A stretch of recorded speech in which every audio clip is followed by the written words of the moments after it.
2 things authentic people do and how you can be your true self. In this tutorial, I will show you 2 things that people who live their authentic selves do. You will learn how you can also be aligned with your true self. In this world where social media often encourages an image of imperfection, it can be challenging to be your true self, or at least show yourself to the world.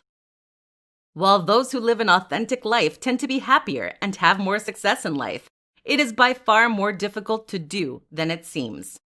The following 2 recommendations will help you live a life where you can be your true self. The first suggestion is the following. Learn to accept yourself.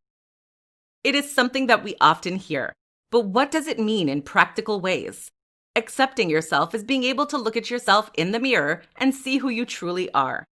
Your true self is simply the self that is not trying to please others or being perfect. Your true self is the part of you that is enough and authentic. To accept yourself, you have to start by recognizing the good in you. List 5 things that you love about yourself. If you can't find 5 things, ask people who are close to you to list what they love about you. Once you've listed these 5 qualities of yourself, reflect upon them and dig deep into becoming comfortable accepting compliments about yourself. Now that you're starting to accept your qualities, try to make a list of 2 things you don't like about yourself. Explore these 2 things very deeply. Ask yourself, if those 2 things were in my best friend, would I still love that person for whom she or he is? If so, why is it so hard to accept those things in me? What if it was acceptable for me not to be perfect? How would life look? Choose to let go of the need to be perfect. Do you have to be perfect to be loved?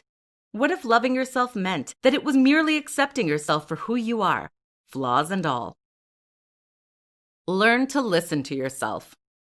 One of the biggest mistakes we make growing up is losing a sense of self. We stop listening to ourselves and start paying attention to what others think of us. After years of trying to please others, we completely forget who we are and what we want. It is possible to come back to listening to yourself by starting to build boundaries. Boundaries mean that you place yourself as a priority to ensure that you don't lose yourself in relationships with others. That said, a boundary could be to say no when you don't feel like doing something. It could also be not to develop a relationship with individuals who seem to want to change you or always require you to do something for them. By distancing yourself from people who continuously require that you feed their ego, you are slowly making space for yourself and allowing more energy to be spent for your own needs. Once you've created that space, it will be easier to understand your needs and listen to what you want in life. Listening to yourself can be difficult at first because we don't always know what we want or what we need. A great way to approach it is to seek what you see in your external world. For example, if you feel like you need attention from others, it could mean that you simply need to give yourself more attention. On the other hand, if you get annoyed by people who don't meet your expectations, it could be a sign that you feel you're not meeting your own expectations.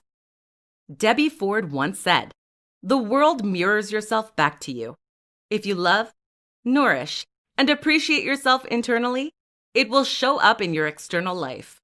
If you want more love, give more love to yourself. If you want acceptance, accept yourself." It is now time for you to not only accept yourself for who you are, but also start listening to your needs and take ownership to nourish them.